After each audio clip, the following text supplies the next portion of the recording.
to have in there?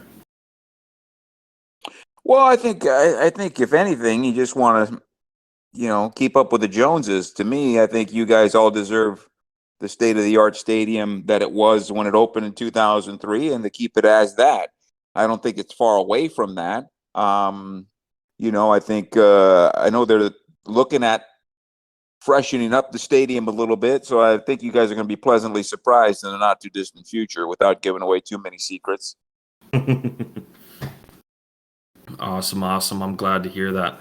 Also, for those of you guys who are kind of hopping in right now, please feel free to ask any questions. We have the Q&A, so if you don't want to speak up yourself, you can go ahead and you can type questions in there, just like G-Man said. Or if you want to speak yourself, raise your hand and we'll call upon you and get you in. Raise your hand and talk. Let's have a discussion. Exactly. Happy to do that. Yes, exactly. So, pick Joe's brain. He's definitely been part of the GaLaxy for quite a while. I mean, I know previously he did that little spell with the Anaheim Splash. Wow, that was before MLS. My goodness. Hello, Tutino. How you doing? I'm doing great. I just came out of college. My question is, what was it like, being the voice of the GaLaxy for all these years? I've always wanted to ask you that, and I have a second question if I can. It's been quite an honor for me. I think hopefully that doesn't end, but it's a big deal for me. It's a big deal. It's a big responsibility. It's a big part of my life. It's a big part of everything I do. I mean, even today, going up to the dig and watching the U.S. play against Wales and the viewing party there, just to be there, and part of that is it's just part of being that part of that community, part of our family. And so it's hard to describe it. I was 26 years old when I started working for the GaLaxy, and Oh wow! so basically over half my life at this point. And so, it's a big deal for me. It's a big deal. I can't describe it. It's a fabric of me. Let's put it that way. Wow, that's awesome. Can I ask one more question, or is that Sure? Go right ahead. okay? Who is your all-time favorite GaLaxy player? All-time So he favorite doesn't say GaLaxy Kobe player? Jones. Yeah. If he doesn't say Kobe Jones, there's going to be a fight in the Of box course, next it's Kobe year. Jones. I mean, I think, yeah, Kobe to me is family. Landon Donovan is family. Kevin Hartman, those guys, the original GaLaxy members, and into the early 2000s, those guys are family. But the players that have come in, if I can add to that, having fun calling the game. Zlatan was always fun because you never knew what you were going to get. You knew you were going to get something special, but you didn't know what it was. And so there was always some surprise there. So I enjoyed that. But if you had to pick one, who would it be? It would be Kobe. I mean, Kobe is the GaLaxy, and as far as I'm concerned, he was the face of MLS the first go around, if you want to call it 1.0, and he was the face of the GaLaxy all the way through his last game. He won the CONCACAF Champions Cup. That was really amazing for our team. Well, Okay. yeah, with that, then he won 2 championships, and he played in, let's see here, 96, 99, 01, 02, 05, all those Technically championships, 4 and he played in championships. 3 World Cups, and he's played in US more national team games on the men's side than anybody else. I mean, he's a big deal. Yeah. He also won 2 US Open Cups and like 2 Right. Shields. There you go. Yeah. Yep. I really love Kobe. I really believe he should get the next one to get a I stat. hope so. Yes, Okay. sir. Thank you, Joe Tutino. All right, man. Happy Thanksgiving to you and your family. Happy Thanksgiving, sir. Thank you. How do I exit? I got you. I'll take care of that for you. Okay. Thank you. Awesome. Great first question. Just one more reminder, guys, if we can, just, we have so many players and Joe that come on here because we take care to be respectful to these guys. So just always Not to say that you weren't GaLaxy down there. You weren't, because you were absolutely awesome. Hmm. Just make sure we're being respectful in everything that we're saying. We want to continue to have people, and if you want to ask a question, just pop your hand on down there, and we'll take care of you. Or if you don't feel like speaking again, we have that Q&A where you can ask questions. Also, I have to give out a shout out. I see a couple of my 138 guys in there.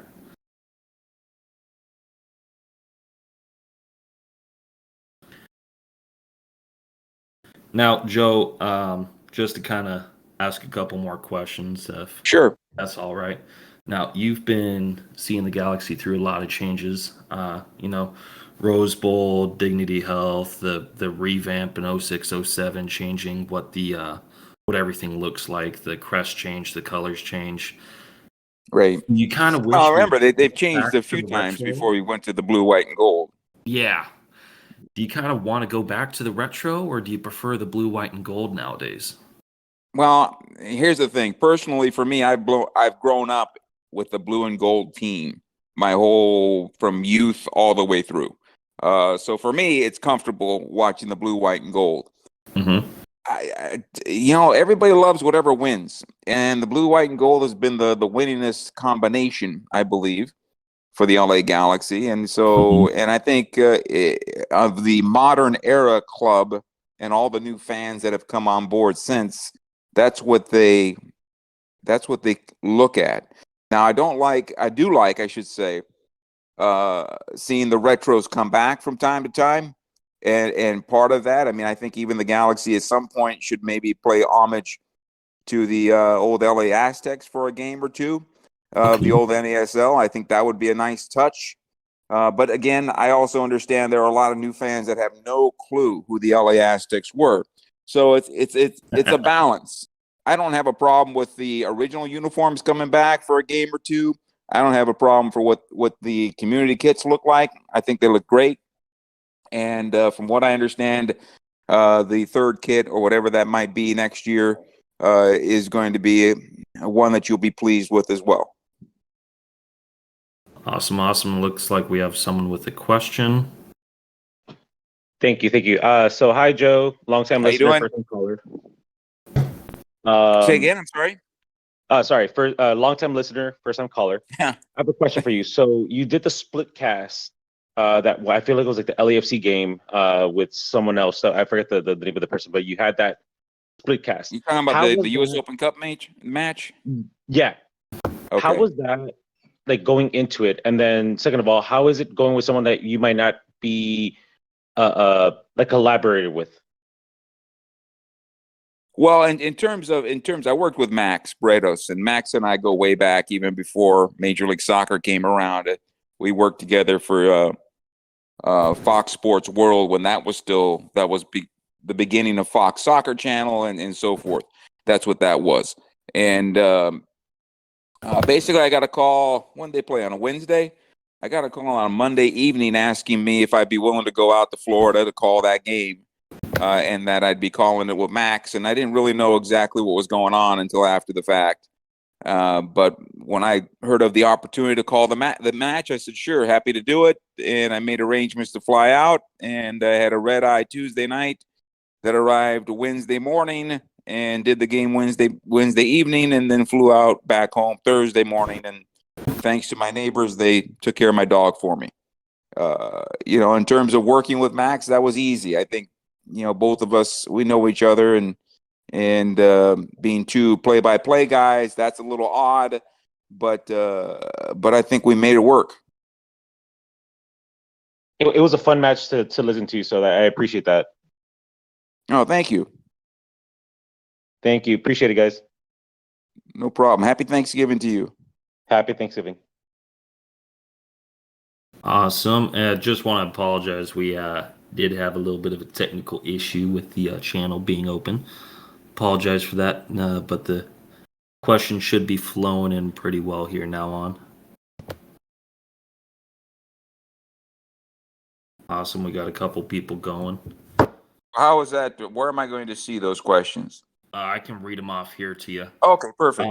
So I have Nateology 101 here saying, Joe, great to see you at the World Cup party today. Thanks for always Oh, being so friendly and saying hi to all the fans.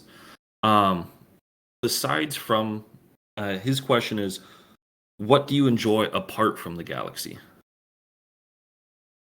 oh, my free time? Mm-hmm. I would say I'm probably an introvert on my free time. I like to hang out with my dog, um, do everything I possibly can to stay fit. As most of you guys know, that I was rather big for most of my life, and so that's the number one thing for me is to make sure that doesn't return. Um, my mom, she's going to be 87 on Wednesday. And so, I pay attention to her and I'm at her house pretty much every day. Those are the things that I deal with on a daily basis. But, you know, I like documentaries. I like documentaries on sports. I like documentaries on American history, um, things like that. But I'm pretty much just Joe, nothing special. There you go. Love to hear it. Got another question. This one is from Danger TRL. He's asking, is it strange or weird not having a LA Galaxy player at the U.S. men's national team? Myself kind of add into that. I know I feel a little weird about it because, we've always had people rather, whether it be like, having Landon for so long, Kobe Jones, and then Right. going ahead and having, even the boy on there. What do you think? Yeah, I don't know if it's kind of strange or weird. I think there was a time in Major League Soccer that every team needed to have a national team player on in order to kind of build the game. And I think in this particular case with the Galaxy in their rebuild, I think it was more of a chance, if I can speak on behalf of the Galaxy. I don't think they were necessarily looking for a national team player more so than players who can rebuild this team and get it going in the right direction. I think they would love to have a national team player. You see the youth national team players right now that are coming through the system for the Galaxy. So it's not like they're moving in a different direction. I think it just didn't work out this particular time. Even if Leggett remained with the Galaxy, he probably wasn't going to make this last cut, as we saw.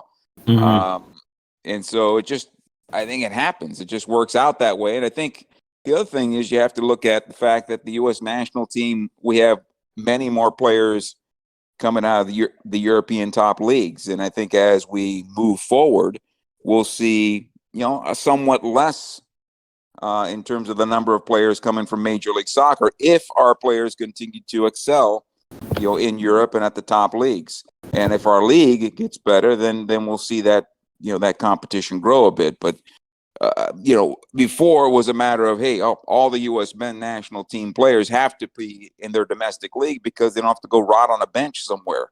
It's Hmm. changing, and so that'll become more and more difficult as we go forward.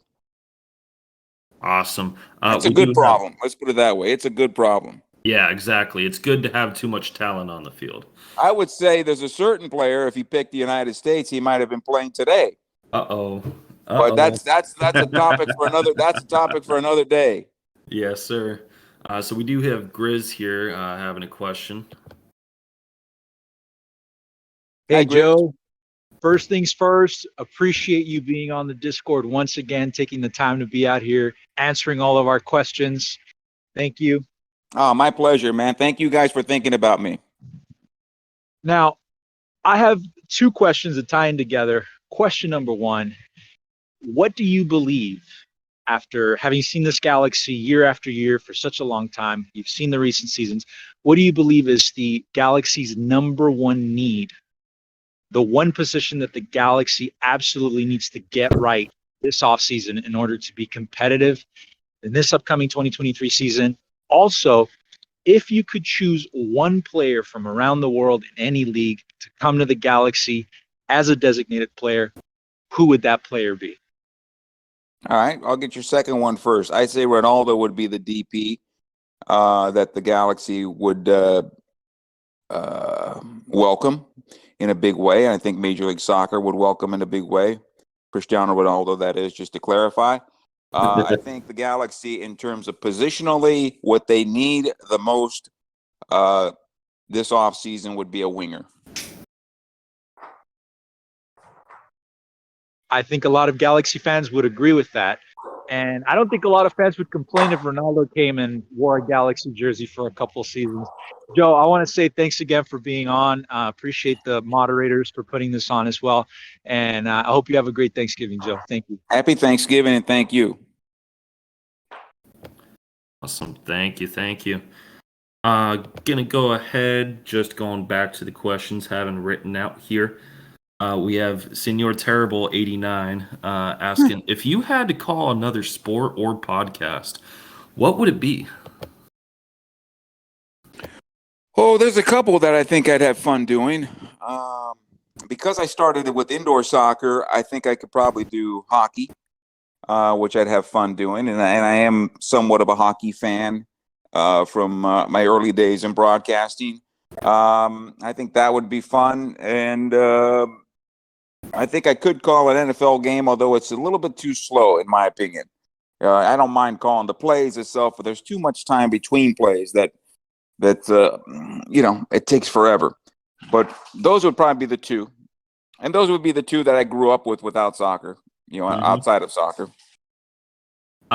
Just wanted to go back to GaLaxy. I thought I saw your hand raised. Was that correct? Yes, it was. Okay, awesome.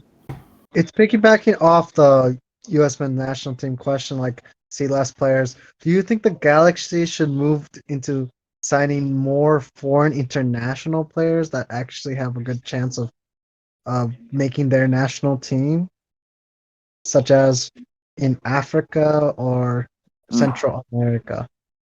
Thank you. Well, I think the GaLaxy should sign the best possible players that are available to them. I think that's always been what they've been trying to do. Sometimes you succeed and sometimes you don't.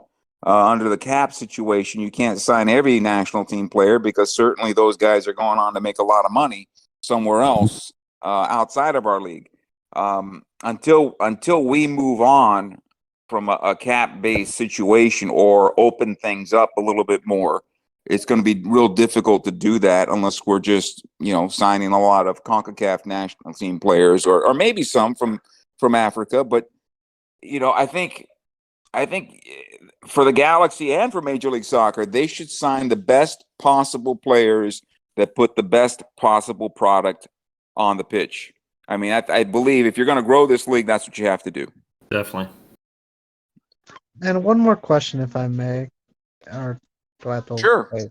You're good. Oh, We'll do okay. one more. Okay. Who do you see making the Final Four in the World Cup this year? Oh, the Final Four of the World Cup. I don't have a Yes. bracket in front of me at the moment. Um, Final Four is a tough one. I'd like to say the United States, but I think that I said 5 games for the USA, so they go quarters. Yep. Gosh, It's I don't a have a hard one. bracket in front of me, guys. That's a tough one. I'm sorry about that.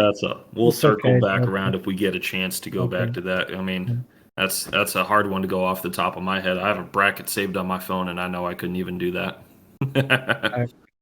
I have one already in my head. Let me pick up. Let me bring one up, and I'll get to it by the end of the show. How about that? Okay, thank you. You got it. Have Thank a you. good one. Happy You got it, man. Thanksgiving. Thank you. Awesome. So gonna go back to the chat real quick. So I do have Noise Water. He's saying, "Hey Joe, it's great to be able to listen you speak in this call." He's wondering your thoughts on the Luis Suarez rumors. I would just like to point out that I am personally against cannibalism, but I would say he's probably of the caliber player that would fit in this league and could fit with the LA Galaxy.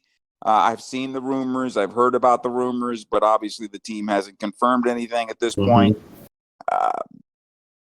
If he comes on in, if he, for example, let's say the previous player I mentioned is not, and he comes on in to add to the Galaxy forward line, I'm sure he would be a welcome addition and be productive. I also know that Greg Vanney has been quoted in that situation talking about his forward line and is very pleased with what he has at the moment. So, and I've read that he's also having, I believe, his representatives talking to other teams in Major League Soccer Yep. on the other coast. So, Yeah, there's a lot going on right now, and it's a silly season in Major League Soccer and leading up to the January window. So we're going to see a lot of different rumors, and some may be true.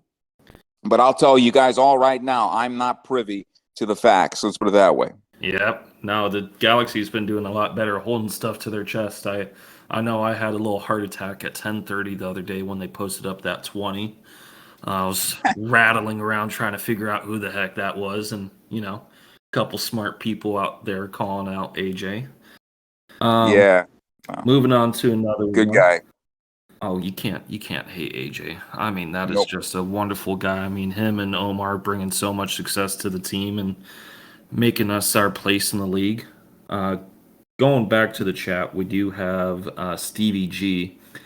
He says, "Hey Joe, how does it feel when everyone says you're welcome after a goal? What is that feeling inspiring you?" I think it's great to hear it. I mean, I think what I love about the stadium is when everybody is doing something in unison, and the "You're welcome" is probably the loudest and of all of them. The other one is when you guys start doing the LA Galaxy from one corner to the north end and back to the corner. I think that's great. I think it's unique to a certain degree. I think Mike does a great job. Mike Arajo, who does the public address. Yep. And his personality is perfect, and it connects with you guys, and you guys respond in the way that makes it a positive. So I like it. Awesome. Glad to hear that. Have another question coming from Danger TRL. I'm probably going to butcher this name because I am extremely white. But he said, "What was your relationship with Rolando of Velos Gonzalez? Did you guys ever share notes or thoughts?" My relationship with him was always cordial and professional. We never sat down and shared notes or thoughts. It was always just something in the hallway in the broadcast center there at Dignity Health Sports Park that we'd say, "Hello, how you doing?"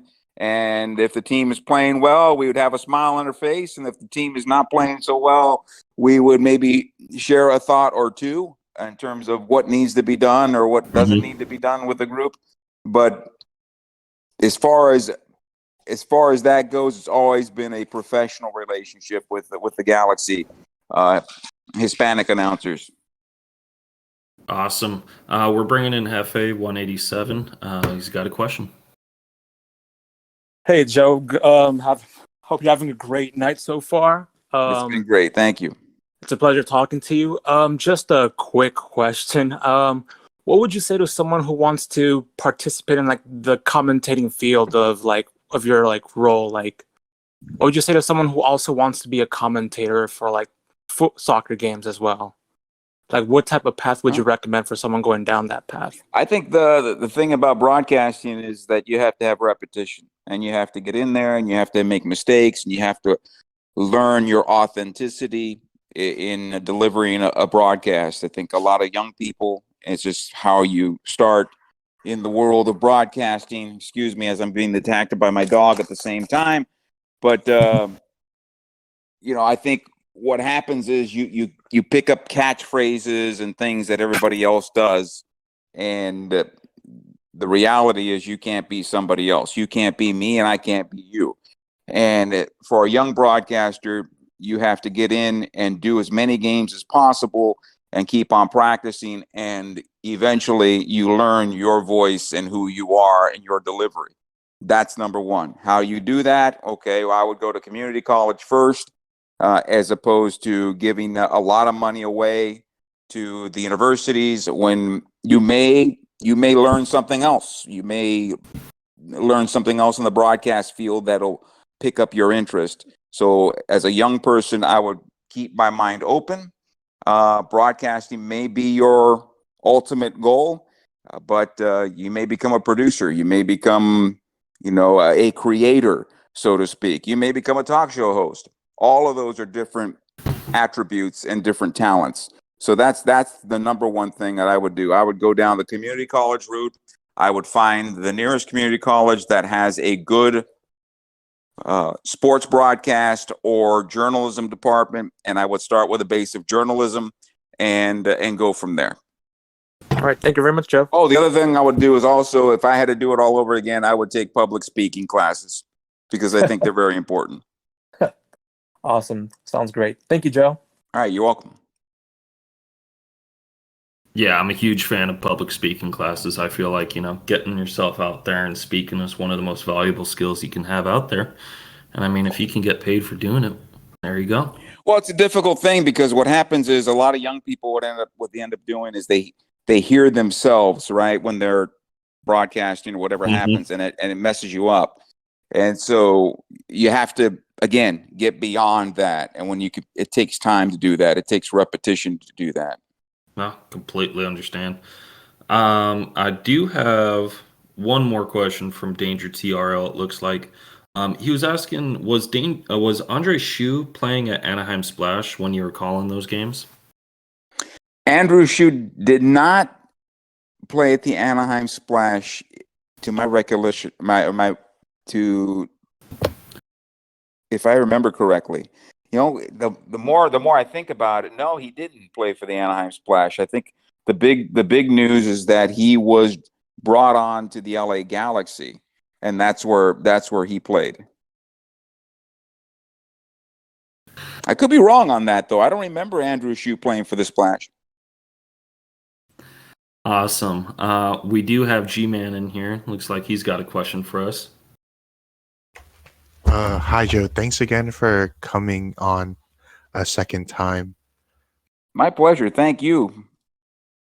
I wanted to piggyback off the question someone had about broadcasting and you mentioning people just needing to get repetition. Obviously, times have changed where it's easier for people to that are interested in doing play-by-play broadcasting to practice doing play-by-plays on replays. Sure. Could you tell us a story on how you practice doing your play-by-play broadcast back in your day? Sure. Basically what happened was when I got out of high school, I decided to go the broadcast route, and I actually went to a broadcast school called Columbia School of Broadcasting. And what I did was got internships at the NBC affiliate and a news talk station in San Diego, and with the indoor soccer team, because there was no outdoor soccer team. I got an internship with the indoor soccer team here in San Diego at the time, which was very successful. And what happened for me was, as part of my internship, I would help them with the setup of the broadcast, not the broadcast studio, but the press box. And as part of that, they would allow me to announce a game into a tape deck for school. And so that's what I did. Their home games, I announced into a tape deck up at the top of the press box in the sports arena. And my cassettes were then sent to my school's director, and he would critique me, and we would go over that. And the interesting thing about it is these guys were all music people, and I was the only one that wanted to get into news and sports. And so they gave me as much insight as they could, but that's how I cut my teeth.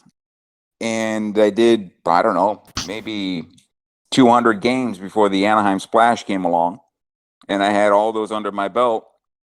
And when the CISL came along, then I was in a good position at the time. I was already on the air at the radio station, which was at that point called Extra Sports 690.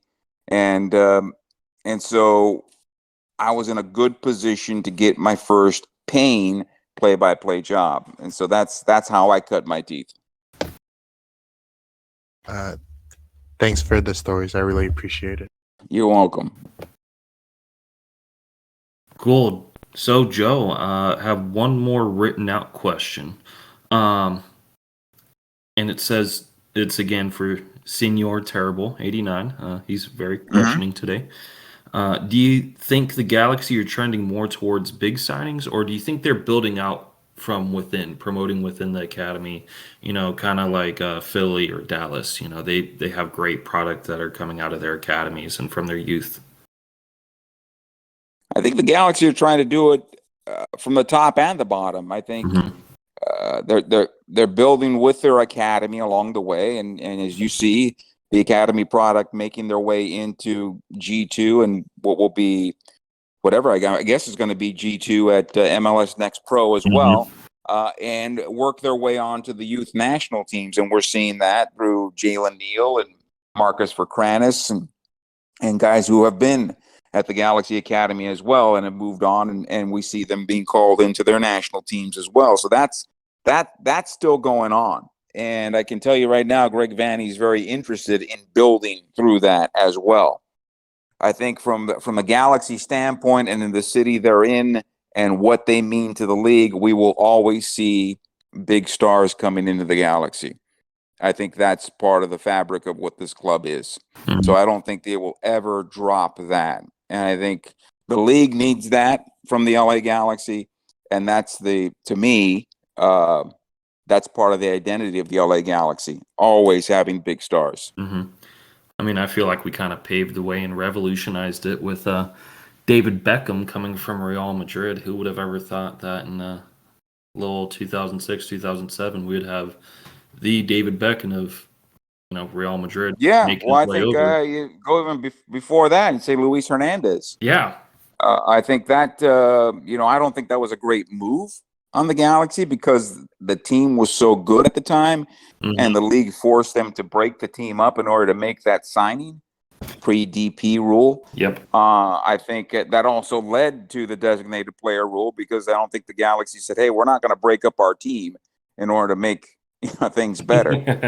And that's where the designated player rule came in, and it was a good move, and because David Beckham opened the door for other players that transcended the sport that still could play the game, and it's led us to this grand growth. I mean, it's very similar to when Wayne Gretzky went from Edmonton to the LA Kings, and all of a sudden we saw all these hockey NHL cities show up along the Sun Belt in the United States.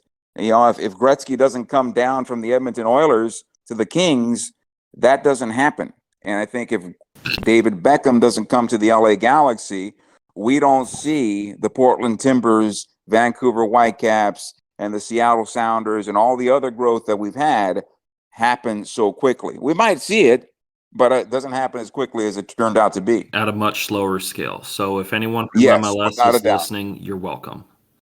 Yeah, absolutely. They know it. They just don't want to talk about it. Yeah, we made MLS 1.0 and we revolutionized 2.0 and even going into 3.0. You're welcome. Oh, without a doubt. Following on that David Beckham question, a personal one for me is if you ever had any experiences, what were kind of your first impressions of him? I know he initially starting off was it was kind of a rocky relationship, especially between my beloved LA Riot Squad and David Beckham. Yeah, you guys didn't like him too much in terms of certain things that happened. I think in retrospect, looking back to that first part of David joining the GaLaxy, I think that first year, as much as everybody wanted to see him on the field, he probably shouldn't have played because his ankle was too messed up. Yep. Having said that, that first game when Chelsea came in and the exhibition, that was incredible. And we saw that unveiling of the new GaLaxy, new uniforms, everything. We saw that all at once. And so that was a very special moment. And there were a lot of special moments in that first season. Just realizing what David Beckham was when we went on the road, things changed. I know that our first trip into New York, we used to stay in Secaucus, New Jersey. And if anybody has been in Secaucus, New Jersey, knows that you can taste the air. Yeah.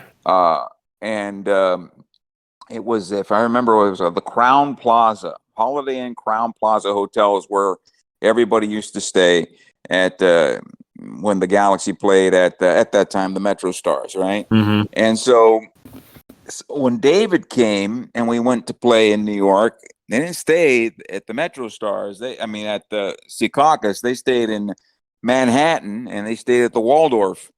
And because there was so much media at the time, and there was just a little miscommunication, they said, "Well, Joe, being the broadcaster, you're going to have to stay at a different hotel because they were so worried about any type of media being around the club." So I stayed at a different hotel, but I also stayed in Manhattan. And at that time, I finally got a new polo shirt. So the new polo shirt had the new logo on it and so forth. And back then, we used to wear them on the road because you wanted to create awareness for the league and the team and so forth. So that was the culture for us. Mm-hmm. So I arrived at this hotel in Manhattan, and nobody ever acknowledged the GaLaxy anywhere until you got to check in, and people would wonder, what's the GaLaxy? And you'd have to tell them, well, we're a professional soccer team, this, that, the other. Oh, are you having a tournament here? No, we're playing against a team in New York. Oh, we have a team in New York. So that's how things were for Major League Soccer for a long time. So when David Beckham showed up, and I went to check into my hotel at the time in Manhattan, I was wearing my polo shirt, and all of a sudden you hear people just talking, and they already knew the new logo, and they knew the LA GaLaxy were in New York. And you just hear people talking in the lobby as I'm checking in for my hotel room. So that's how quickly the change came.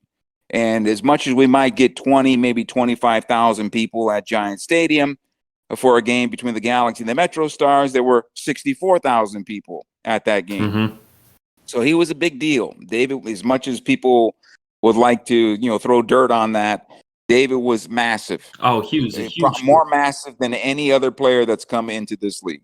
I feel like part of the thing is with his ego even got him even more attention. I remember being a wee child, and when David was requesting to have the armband from Beckham, I remember taking my Beckham jersey, taping over the 2, making it into a 1, and changing the back of the name to Kobe, and I had a big old sign that said "Not my captain."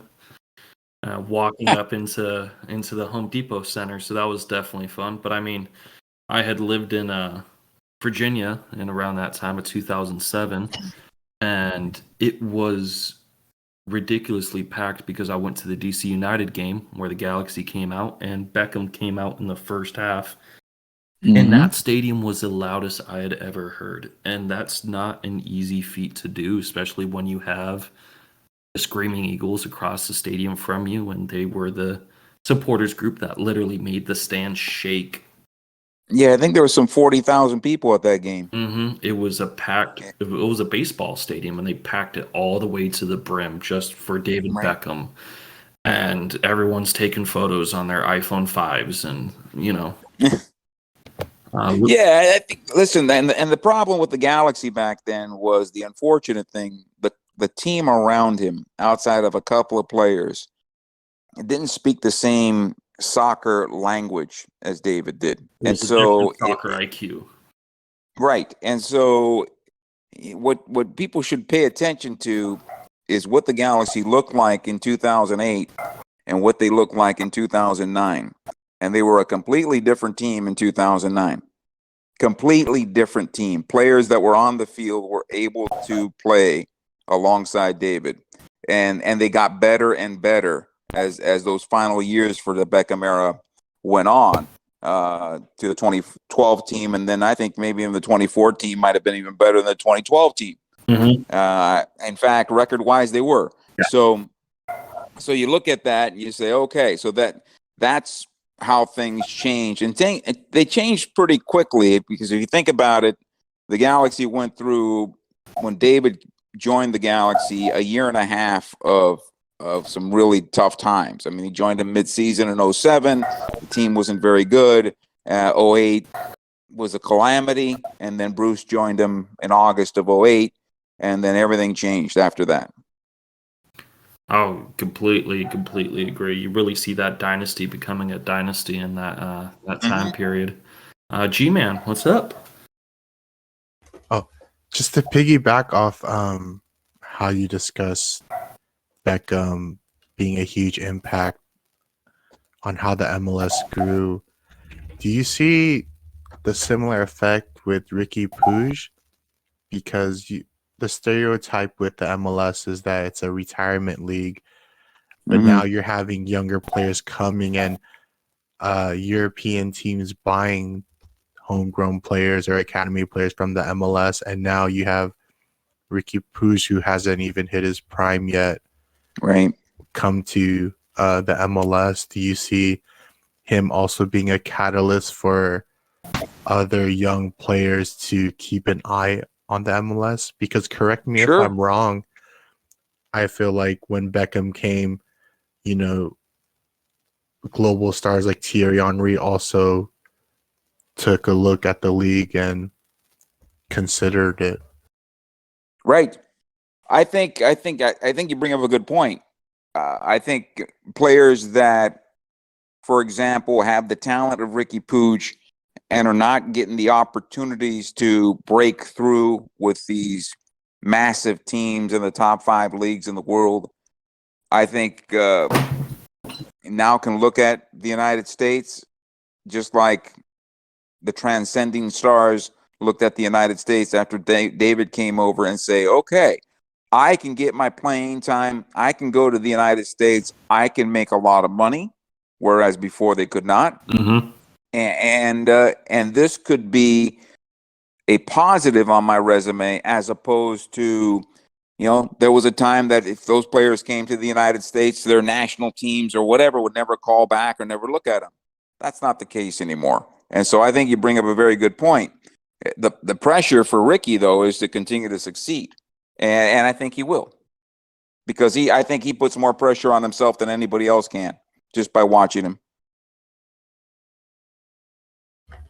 Yeah, that's the impression I got as well. I have one more question, if you don't mind.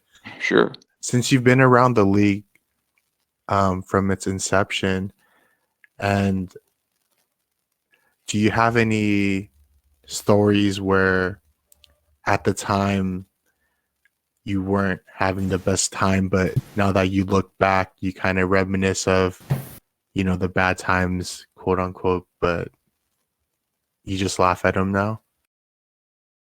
Well, I think to be honest, anybody who was in the league through the first 5 years or so wasn't sure if the league would survive. And in fact, I mean, with my colleagues in sports radio and so forth, they never really wanted to talk about it outside of saying, hey, what is are they still playing? What's going on? And they would have a little chuckle and that type of thing. And so you carry the water for the sport and you carry the water for the league. That's what we did as team broadcasters back then. And there was a time that, when they got to contraction, when they went from 12 to 10 teams, and if you remember, they went up to 12 teams in 98, and then in 01, I think it was the contraction, if I remember correctly, going back down to 10 teams. At that point, everybody who expected the league to die, all the traditional media people, well, they came out and they sharpened their knives again, and every story came out and was negative against the league. So we were really lucky that Mr. Anschutz and Robert Kraft and the Hunt family, those guys kept the league alive. Those guys kept all the 10 teams going. And, it's unfortunate that it keeps on getting lost in the history of this league. But the fact of the matter is, 20 years, 30 years down the road, they'll have documentaries just like they do about the old AFL, about the people that kept the league going. And the reality is, it was Mr. Anschutz, it was Mr. Kraft, and Mr. Hunt. And then Lamar Hunt built the Cruise Stadium. And then right after that, Rick Davis and I were doing the GaLaxy games, and we did an interview with, at that time, the president of AEG Sports, who was Tim Lewicki, and he said, we're going to build a better stadium than that. And so you look at him and you say, really? And you wonder if he's just blowing smoke, and then all of a sudden the stadium happens, and he's not lying, because Columbus Crew Stadium, although we were proud to have it, was nothing compared to what the Home Depot Center was when it opened up. Not only the soccer stadium, the tennis stadium, the velodrome, the campus, the whole thing. I mean, it's incredible if you think about our stadium, what there is. No stadium in the league has that amount of real estate, and that beautiful drive that you have up to the stadium with all the palm trees and all the greenery. Nobody has that. Mr. Anschutz made that happen, and so we're pretty lucky. Yep, especially when you consider the fact that if we have a playoff game, we can actually park at our own stadium. Well, yeah, and we can have a little fun with that as well. But yeah, that's true. And you know, I don't know that if we had to do it all over again, we'd have that opportunity with the cost of real estate today. But Oh, yeah, definitely. but Real they estate. they did it and they got it done, and that's our building, and nobody else has what we have. Exactly. I feel like going to the Ricky question, you know, I feel like as weird as it is to say, Ricky feels like Alex Hunter in FIFA. You know, he's getting to GaLaxy, coming off of Europe and destroying the league, and I'm excited to see what happens. Yeah, I hope he stays I with think. us, but if he goes back to Europe, I mean, But that's part of what the league wants to be, though. I think we've seen players that have bounced all over the place in Europe that have played their entire careers that way, and ultimately, I think Major League Soccer has to be able to play in that landscape of being able to move. You know, for in other words, let's say Christian Pulisic, for the sake of argument, still has a lot of meat on the bone. Most famous American player. He can come back. Let's say he plays for the GaLaxy for 3 years, and he can still go back and play in a top 5 league. That's where Major League Soccer has to get. You know, whether that happens by 2026 or 2028 or whatever.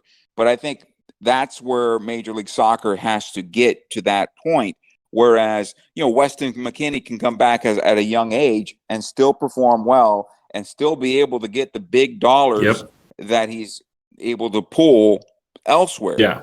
And when the league can play at that level, that opens up a lot more talent to the United States and Canada and so forth. I think something that's kind of unique about the United States is that we're not just kind of like a feeder league, how some people look at the championship or the second divisions or lower divisions in Europe. We go ahead and we create these people that we can, just like that young gentleman who just moved to Frankfurt from Philadelphia Union, that 19-year-old, Right. We're creating these amazing kids in these league and sending them out, but we also are good enough and big enough to attract superstars that are coming all across the world to have the honor to play for, the GaLaxy. Or Yeah, what we have in this country right now is a perception problem. And it's getting better than it was when we started, but we have a fan perception problem because there are plenty of soccer fans in this country. But we're getting better at it, but the perception still needs to flip over to where we have Chelsea fans, Manchester United fans, Man City fans, Barcelona fans, Real Madrid fans, but they look down upon an MLS team. And we need to get to a point where there are plenty of kids that grow up and say, wait a minute, as much as I'm a Barcelona fan, the GaLaxy is my number one team. Or name your other team that would be your number one team. And that tipping point is coming. It's just maybe not coming as fast as we'd like it, but it's going to be there. It's just it'll happen in its own time. You have to keep on working at it. Yeah, my old man grew up in Germany and was a Hamburg fan his whole entire life. He still loves the GaLaxy, but I know he's got that little special place for Hamburg that's never gonna take over like it has for me. My family's all from Italy, and let me tell you something. They grew up with and they came over here young enough, and I grew up with them and so forth, and we were San Diego fans, San Diego Soccer's fans, but when the Italian national team played, you can see their eyes water up, and that's understandable. That's home, and I think we need to have our own eyes water up when we see our own national team out there, and when our LA GaLaxy take the field and so forth. And we're there. We're almost there. I mean, I saw fans today, and a gentleman came up to me and said, "Hey, I grew up listening to you," and he was married and he had a child with him, and so you say we're getting there. We're getting there, and it just takes a while to turn that cycle. And I think like I said, you go back to Mr. Anschutz and Mr. Kraft and Mr. Hunt, and you say thank you. because a lot of us have a career and have lives because of it. Again, MLS, you're welcome. I have a question Yeah. from the chat from Slothy, everyone's favorite sloth. He's asking, what's your favorite player to call or watch? Like, who do you enjoy watching the most? That's a good question. I think it was always fun for me to see Landon take off because he had this stride about him that I really, you knew when Landon was going at high speed that you weren't going to catch him. In terms of the current players, Pooj caught my eye because of his command in the middle of the field and that he wants the ball, and even off the ball, he is in the ear of his teammates, and he wants them to do a certain thing, and he holds them accountable, and that's fun to see. But he's also got to, if you're going to talk the talk, you got to walk the walk, and I think right now he has, and that's a good thing. I love seeing Cheech and how he goes about doing things. I like his chatter out there. It's all part of his game, and I like what he does in that regard. And when he gets his service, he's clinical around that 8-yard box, 8 yards and in. Mhm. He's clinical at that point. There's a lot of them. I mean, to me, what I enjoy the most is when the GaLaxy gets into a rhythm. And when the GaLaxy gets into a rhythm, depending on what their style is, that's what I like seeing. For example, if we go back to the 2011 team, you knew if the GaLaxy scored, and they scored, I think that particular year, they had a number of goals that would come inside the first 20 minutes. And when you see that happen, it was like a snake, basically tightening around your neck. You knew that's what was happening to a team, and that they were quartering off the field and they were painting them into a corner, and they had no chance of coming back if the GaLaxy scored early. And that was kind of the hallmark of that team. Great defense, and if they scored early on you, you probably don't have a chance because you're going to open yourself up and they're going to score again. Robbie Keane, I think, is probably my favorite during that span, from when he arrived all the way through to when he retired. Just watching him, and again, his personality and how he would go about handling himself. I think maybe his teammates, some teammates didn't like him, I'm sure, but I think it was always enjoyable to watch him, not only during a regular season game, but also in training, And that's the just thing. to see how they went about their training. With Keane, you didn't even have to like him, but you had to respect him. Yeah, absolutely. And I think, it's just a personality thing. I mean, not everybody wants to go out to dinner or be invited to somebody's house. It's no different than anybody else in the professional life. I mean, if you're a professional, you go about being a pro and you take care of business and you understand.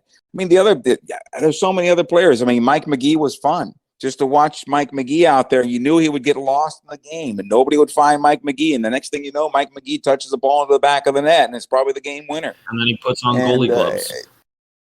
Yeah, and that game was incredible too. And I mean, there's so many that you guys remind me of, honestly, because they bunch up for me. So I appreciate you guys reminding me of those things. But players like that. And when Mike joined the GaLaxy before the 2009 season, I wondered to myself, I said, "Wow, what's he going to be able to do for this team? I mean, is he? You kind of look at retreads, but then you see what Mike McGee was." Mm-hmm. And how he blossomed his second opportunity with a team that was, good enough. He became the player that everybody thought he was going to be early on in his career. And, went on to be an MVP with Chicago and so forth. And, those are the unsung heroes for the GaLaxy that make up what a great team, a great dynasty it has been. And, those of us that have been part of it understand it, and those people that are on the outside of the bubble, they admire it, and maybe they're a little jealous of it. Mm-hmm. Going back to the chat, we got a couple questions in here. Just want to make sure we're referring to them. Kind of going to your Italian roots, Danger had this question before you mentioned it. It's a two-part question. So the first one is, are you a fan of the Rocky movies? Yeah, I am, but not all of them. Got it. So he wants to know which Rocky is most like the LA Galaxy. Do you think they're in the current state right now that they're in? Do you think they're more of an underdog, a champion, old school champion, or that living legend status? I think they're the living legend who is an underdog at the moment. Mm-hmm. That's what I think. They're not as big an underdog as they were, thanks to the last transfer window. But I think they, you know what the Galaxy is. If I can take it away from the Rocky theme, the Galaxy is the New York Yankees going into the 90s, where the 80s were not as pleasing for Yankees fans. And then Joe Torre came in and the Yankees became the Yankees again. Mm-hmm. And I think that's where the Galaxy are right now, on the verge of becoming the Galaxy again. Just needs that little catalyst maybe somewhere, and we can see the beginnings of a spark, and we just need something to really let it go. Well, I think, listen, it's about moments. I mean, the Galaxy lose the playoff game on a bad moment. Mm-hmm. Honestly, if you think about it, it's like all you had to do is let that ball go out of play. And you throw your big hips out there and you shield the ball. That ball goes out of play and it's a goal kick and it's not a corner. Yep.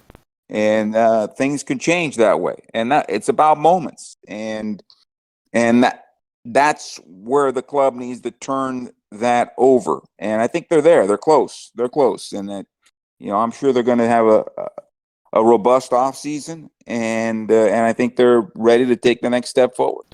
And to kind of remind you of names you haven't heard in a little while, I remember when Edson Buttle and Landon Donovan just went on an absolute scoring spree and were running the racket through the MLS.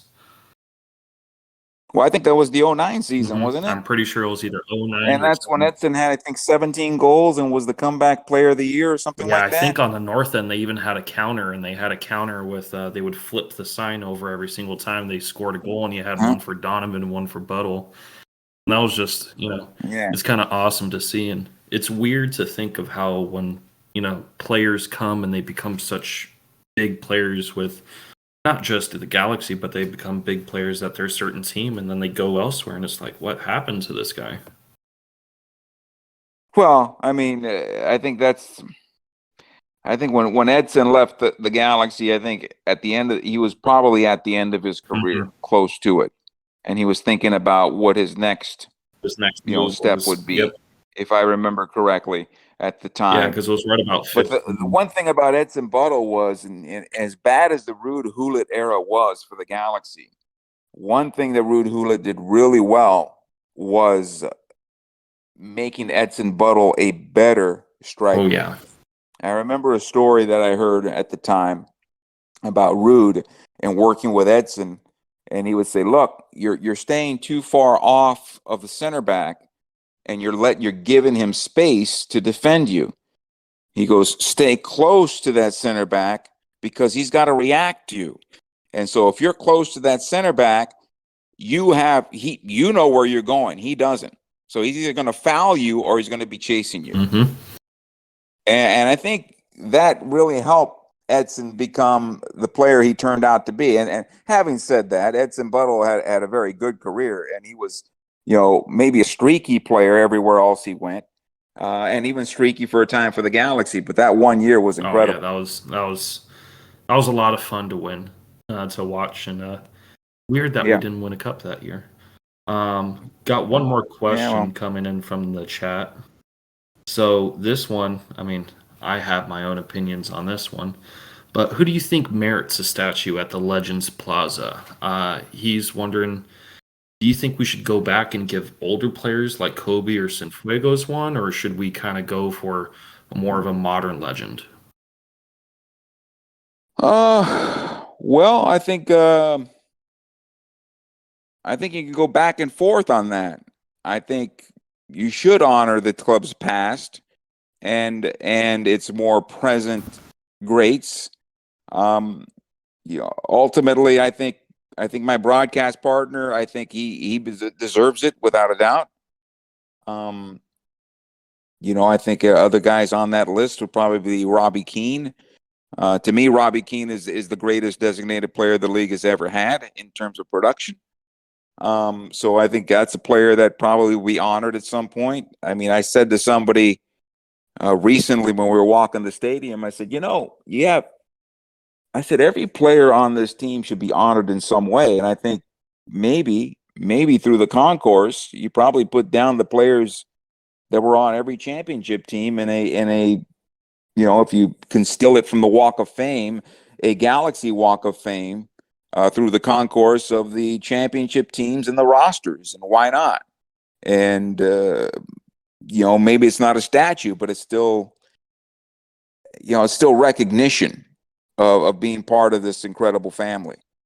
So who knows what the GaLaxy has in store? They're not sharing that with me, and I don't think they should be. But I think what we've seen so far is pretty incredible. So I don't imagine it'll be any less. Awesome. G-Man. With all the stories about previous players and their achievements, like Mike McGee, and you mentioned Edson Buttle, are there any stories or events that perhaps maybe happened in the past, or some that aren't talked about as much, that you wish some of the GaLaxy fans knew?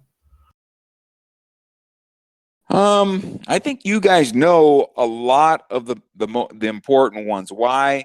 Because in the early days, you guys were able to get a lot closer and know the players individually, personally, probably better than me.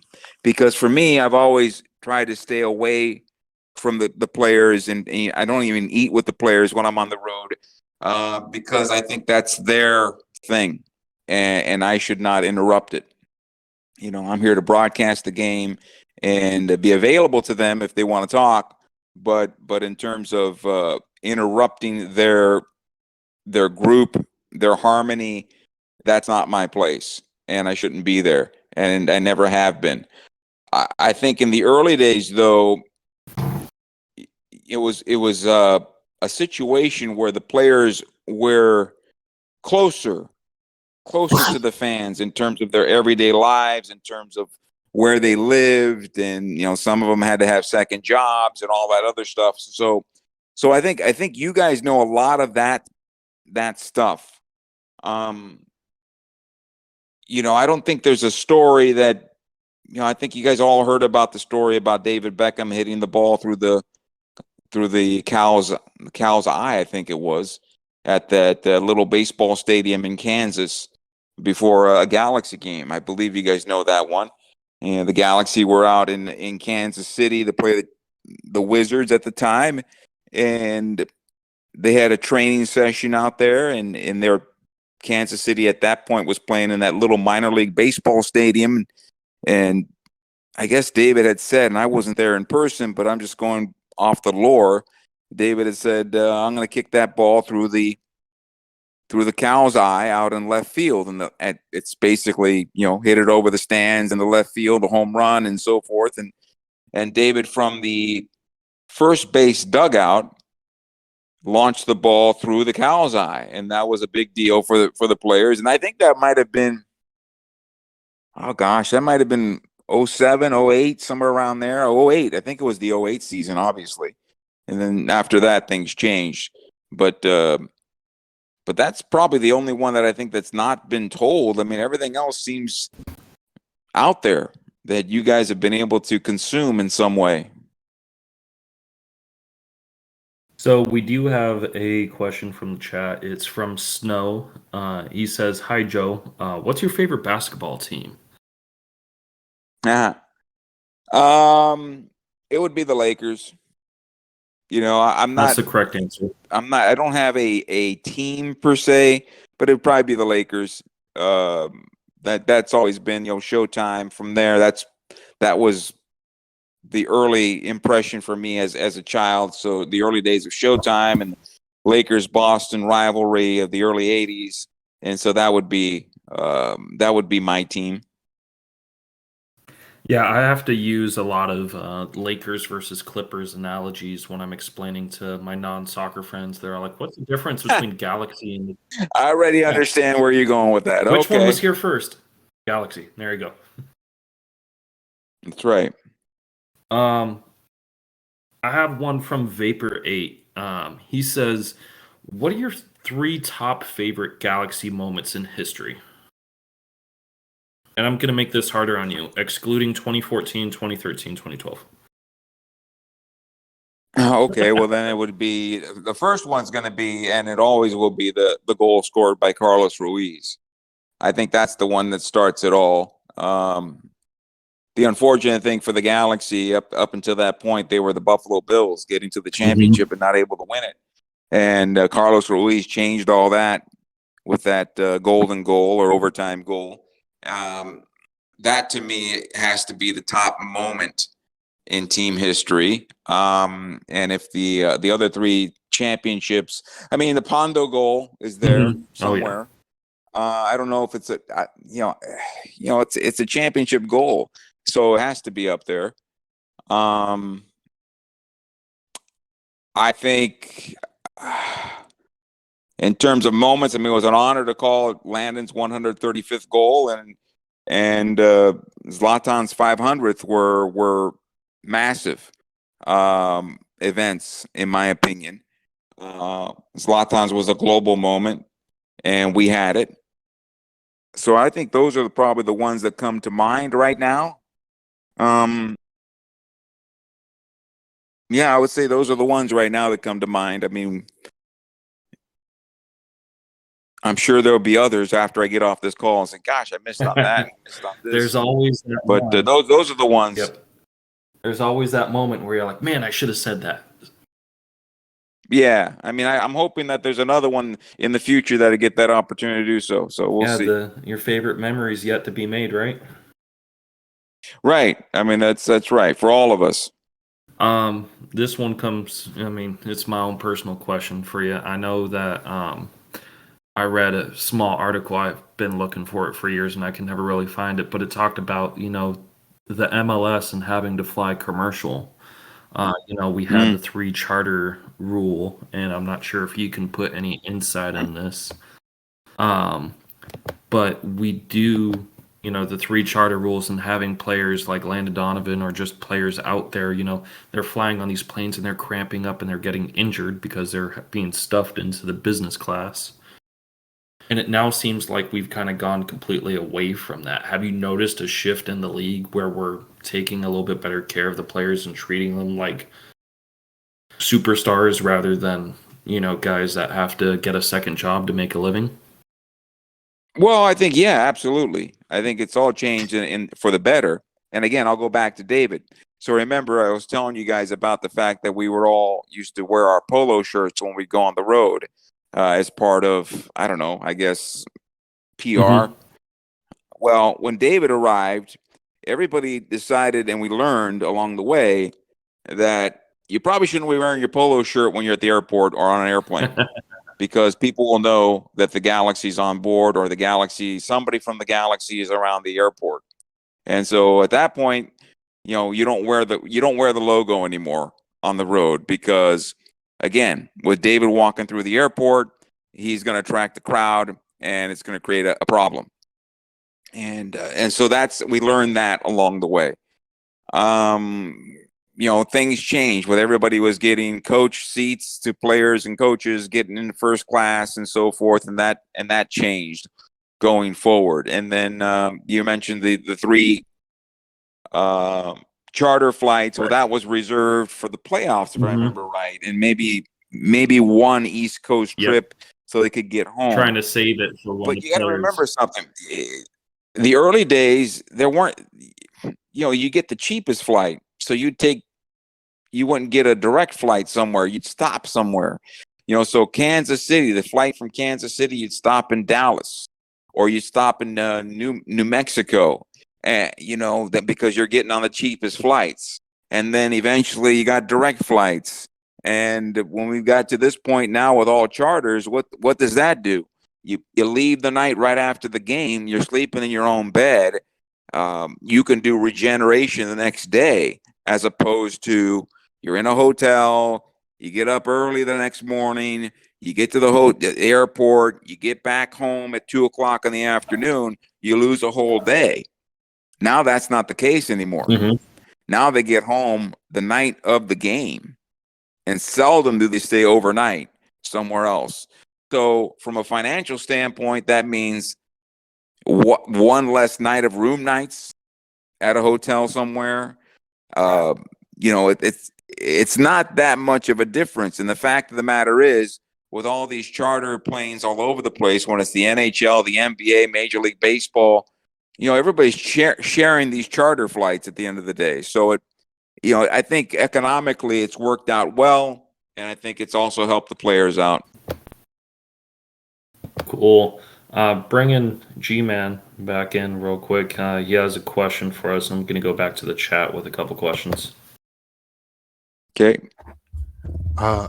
You mentioned that you like to come early to the stadium, and Kobe would kind of tease you, saying, Right. "Oh, where are you?"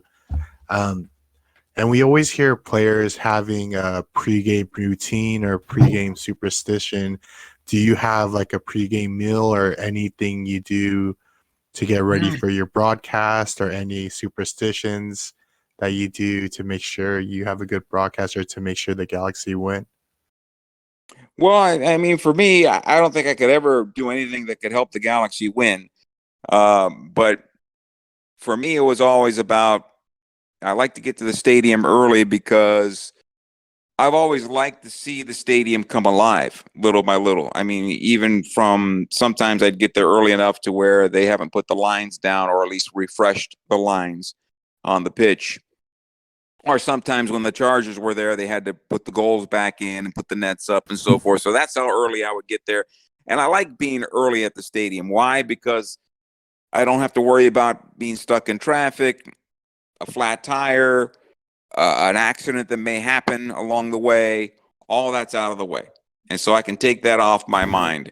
And I can definitely, sit down in the broadcast booth and have the day come to me. And, to me, it's always about that final preparation. It's about the live recall. And I would handwrite my notes because that's what I prefer doing. I know a lot of the other guys will print things up and so forth, but I like to handwrite my notes with a pencil, and because that gives me the live mental recall that I'm looking for, because the game moves quickly. And, if I'm going to be looking down at notes, I'm going to be missing something that I should be telling you about. And so that's what I enjoy doing in terms of my preparation. I like to talk to, when we're doing, the camera guys, I'll talk to them, and I'll talk to the setup people, and I'll talk to my producer on television. The stage manager would get there, and we'll have, I like having a regular conversation with people as opposed to the cram down of the game. That's going to happen soon enough. Between 5 and 7:30, I'm going to start doing my reads for the, billboards and so forth and things like that. And we'll be starting to slowly talk about the Open and all that stuff. And so I don't like to arrive at that time. I like to give myself an opportunity to let the day come my way. And so that's the reason for me.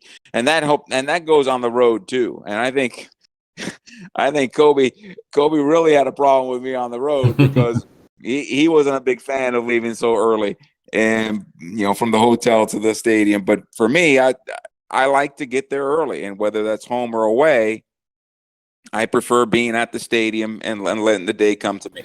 Joe, I hate to assume, but I feel like you're the type of person who gets at the airport at 8 a.m. for an 8 p.m. flight. Not quite. Not quite. Not quite. But 15 minutes early is on I'm time. I'm still the early bird. I'm still there within a couple hours of the flight just to get through everything. Yes, and remember something though, in the early days I have to carry all my equipment with Oh, yeah. me. So So when you're going through, and especially post 9/11, all my equipment was, opened up and this and that and all that. I had to go through all that. And, if any of you guys ever carry equipment with you, and I think in today's day of broadcasting, that's not the case, but back in the day, you had to carry a lot of stuff with you. And the big mistake is checking your equipment. You never check your equipment. Check your clothes, but your equipment comes on board with you, because if that doesn't arrive, you don't have a broadcast. And so you can always buy an extra shirt, an extra pair of pants if you need them. But that type of equipment you can't buy. You can't run down to the Best Buy and say, I need broadcast equipment, because they don't know what you're talking about. Exactly. So I learned that stuff early, and I learned how to pack light and make sure everything fits in one overhead bin, and that type of stuff. But, post 9/11, it became rather difficult with anything electronics. And so that forced me to go and become even an early bird at the airport. So I do have a question here. It's from Werewolf394. It says, "Hey Joe, what is your favorite soccer team outside of the GaLAxy?" I'm assuming he means MLS or international, like another league. And he says, "What do you think of LAFC?" And I'm kind of gonna change that a little bit. What do you think of our rivalry with LAFC and the importance that it has on the league?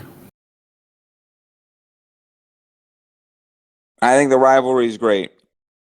I think it's become very important for the league, and I think we've seen how the league has acted towards it.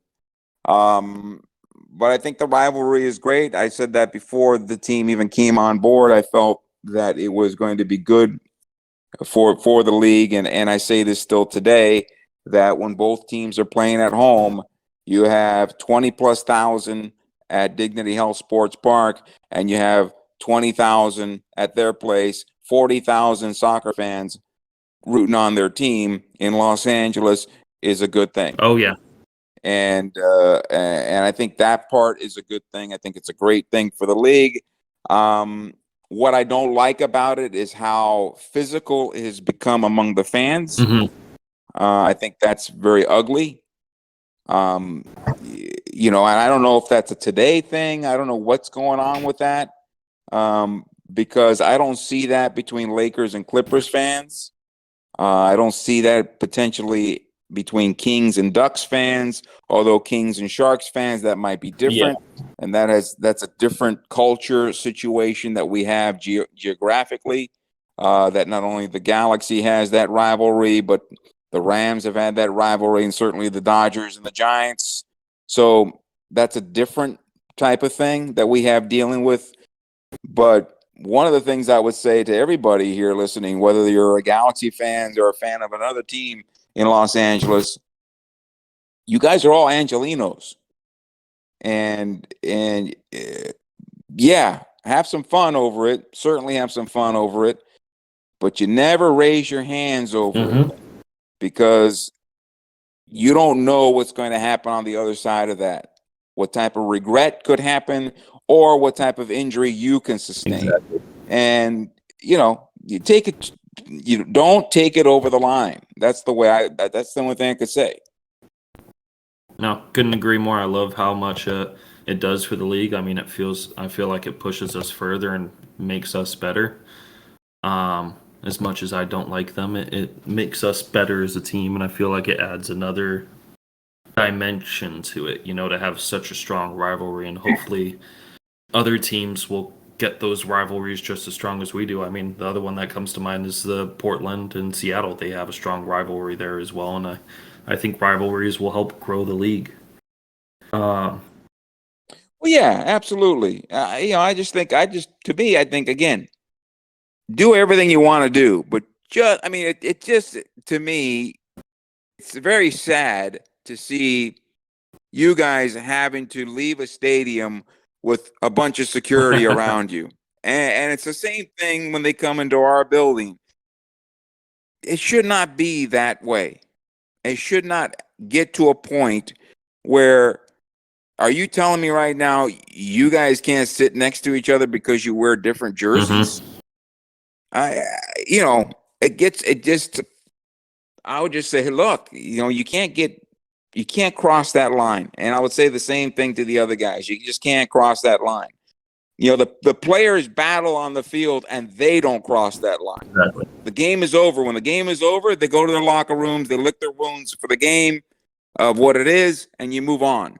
And I think the fans need to understand the same thing, because you're bringing your child with you, you're bringing your wife with you, girlfriend with you, whatever, significant other with you, and it turns into a very dangerous situation, a very sad situation, a very bad example for young people. And that's not what we're about. And as far as I'm concerned, I don't think it's what we're about. Couldn't agree more with you. Do have one other question coming from Vapor 8. He's asking, who are some players you'd like to see play for the GaLaxy before they retire? I'm assuming he's talking about internationally, MLS, however you might want to interpret that. I don't know. I mean, I think the Ronaldo one seems to be real interesting to me, and maybe a redo, because he transcends the sport as much as David transcends the sport. I think that would be a real interesting situation there. And I think he's so competitive that he will, he's not going to come over here to retire. So that would be Are one. you referencing Zlatan there? Oh, Ronaldo. Ronaldo. Okay, I'm so sorry. Ronaldo coming in. Yeah, I think that would be one. In terms of others, I'm not so sure. I think I like the direction with the Pooch situation, and maybe guys that are a little bit more famous. And I think we all learned about Ricky Pooch because he came over to the GaLaxy. I don't think we all had our eye on him at this point. At least I don't think we were paying attention too No, I much know I of wasn't. Ricky prior to the news, right? No, I know I wasn't. I mean, I know he was in exile at Barca pretty much with Right. And so we didn't know enough about him, and now he's our Mhm. player, and so we're learning a lot more Definitely. about him. And I think from my standpoint is okay. I'd like to look at Major League Soccer and the LA Galaxy as a way of being able to compete for the younger players that could transfer from the big five leagues, Mhm. and the Galaxy being a real competitor in bringing those players in, as opposed to maybe a stalking horse that some of these agents have used in the past. And we're close to that, and the league is close to that, but we're not there yet. Personally, I'm a big Germany fan with my father being from Germany, so I would always love to see, a big stoic guy, maybe Muller, or I wish we had like a Philip Lahm. But that also, I mean, wait, Erling Haaland? I mean, are you yeah. talking about that? Podolski? We're looking at Mhm. Lewandowski. I mean, we're looking at those players, but do we want to get them to retire here? Because that's the thing I'm not looking to do. I'm looking to get players for the LA Galaxy and Major League Soccer that can come here, Yeah. contribute to the Galaxy, and still be able to contribute elsewhere. I want them to go retire in the Turkish league or in the Asian league. That's what, Chinese or go Super League. retire in Japan or in China, but not come to Major League Soccer to retire unless they come at age 28 and they play Oh, another yeah. 5 years. No, definitely. And that kind of question also was just kind of bringing me to it, because I know anyone who has listened to me rant, I'm a very old school guy growing up playing soccer as a defender. I like big, traditional, tall, physical defenders, not players kind of the opposite of players like Julian Araujo, the newer defender. I feel that's kind of come to the stage nowadays. The shorter guys that are a lot more technical on the ball, that are making those runs up the wings and stuff like that. Um, we had those players before, with Omar Gonzalez. Do you think we should be focusing more on the technical and the speed aspect of it, or should we be having that, more solid back line? Or should it be a mix and match, It's an how interesting like question. Omar and AJ? I think I think the thing that made Omar great with the Galaxy and vice versa was the team that he and AJ De La Garza were together.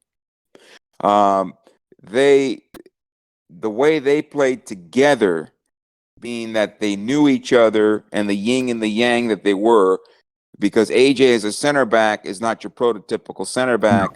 Omar as a center back, he is, but some would argue that he's a bit slow. And that is where AJ came in to take care of business there as a destroyer, for the sake of argument. So I think it's a matter of what the makeup of your team is and how that talent might fit. I think we're looking at a sport that's gravitating towards more fast, more fleet of foot type players. I mean, you see everybody and their brother playing a high line. So, you know, if you're a big, tall, slower center back, you're probably not going to succeed in Major League Soccer anymore. Because everybody's playing that high line. You're going to probably see smaller center backs. You'll probably see guys who are a little more talented with the ball at their feet, and in that direction. That's probably the type of player, the prototypical player that we'll be seeing coming into this league, and the development side of it as well. Speaking of the development side, I know you get to look at them every once in a while and kind of get a little bit of an idea of, you know, you see some of these guys coming up. Are there any young players? I know you mentioned Neil, Jalen. Are there any younger players that you really have your eye on and hopes for? Of course, all of them, but anyone you see having a breakout year or two in the next coming years?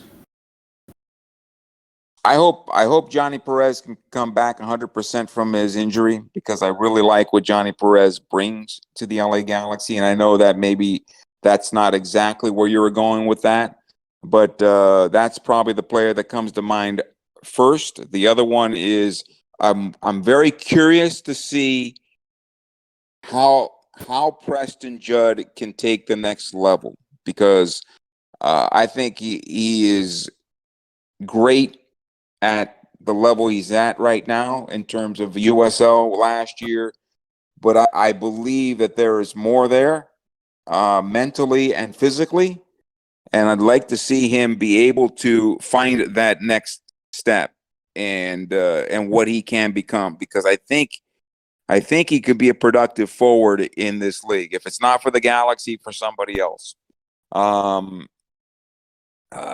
Other players that I like, I mean, you know, I think Daniel Aguirre showed a lot for the Galaxy. In terms of players coming up from the USL team, you know, I'm wondering with Eric Lopez. He's a real young goalkeeper. He's got everything you want to see from a goalkeeper, but for goalkeepers, it's like you put him in the oven and you watch him bake for a while, and it takes a few years before that happens. A spot you think he So fills with Klinsmann leaving? Maybe he takes that spot and kind of tries to grow under. Well, I Bond. mean, you know, Klinsman's not under contract. Doesn't mean he's not coming back. True. That is very true. And so that's we'll see what happens there. I'm not sure he's ready to be the number 2 for the Galaxy. But I think those are the players right now that come to mind. I know Cameron Dunbar went on to Minnesota, and I wish him well, and I'm glad to see he's going to get a chance with an MLS team. And I think that's part of the problem for the Galaxy, is that in certain positions you will see big talent come in. We're almost overripe. And in terms of the Galaxy, the type of players that'll come through the system, I think, will be in different positions.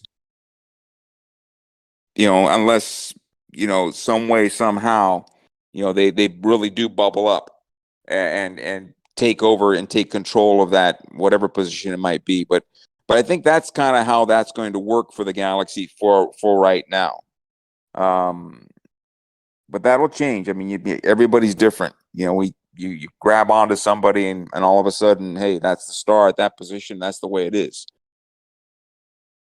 But that's kind of what I see right now for this Galaxy team. Have you heard of the Cabral conspiracy theory? Yeah, Conspiracy that it's theory? just No. Remy and Kevin switching spots every other game. Nah. No, because I call both teams and I know the difference. That's always been a funny one where it's like these guys they play so much similar to each other that it's a uh, conspiracy theory. Well, I would tell you that Remy is a lot different than Kevin. I'll tell you that Remy is a very physical player. You think they play together That on the he's, first team? not quite a yellow card machine, but close to it. And then Kevin's more of um, I don't want to say, how do I say He's a little this bit more word? I'm technical. trying to find it. No, a little bit more technical, yes. In terms of his play, he doesn't have the same physicality that his Yeah. brother does.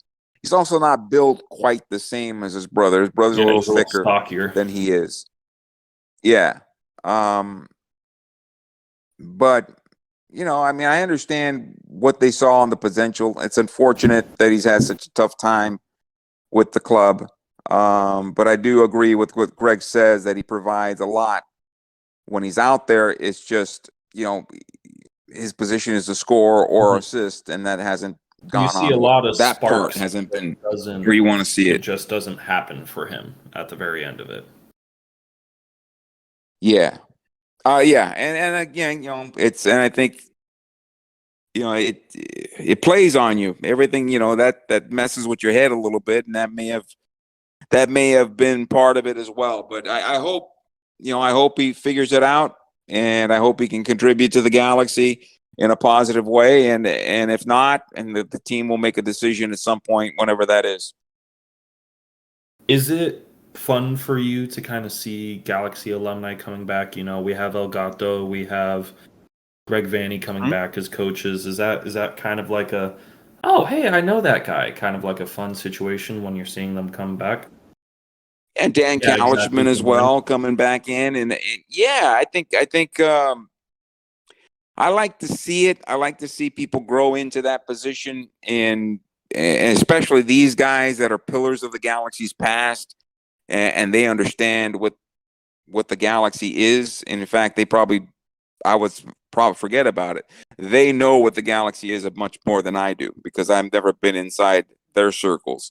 And so to see them come back and instill GaLaxy DNA back into the club, I think it's great.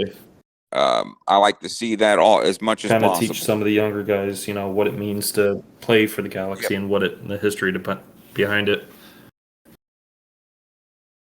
So I just missed the call, guys. Do you need me up for? Is there a bunch of people in line? Because I'd be happy to do it. We're I all just don't good. know. I just have one message. It comes from Nateology, and I think it kind of echoes everything that we all feel.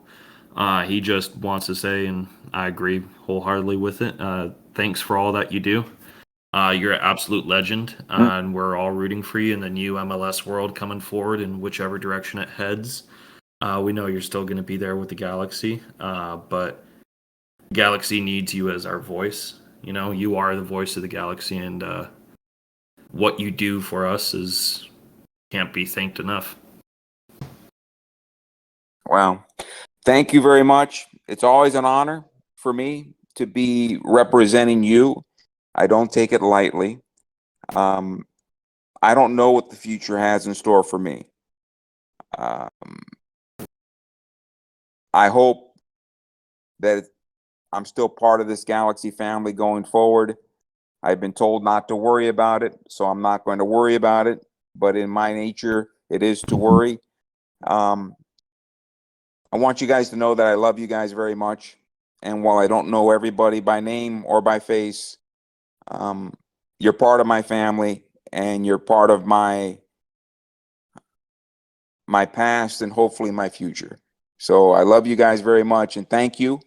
It is an honor to represent you, and I've never taken it lightly. And if I get the opportunity to continue to do so, I will continue down that path. Yes, sir. Thank you so much. And who knows, maybe we'll hear you call a game or two in 2026. I hope so.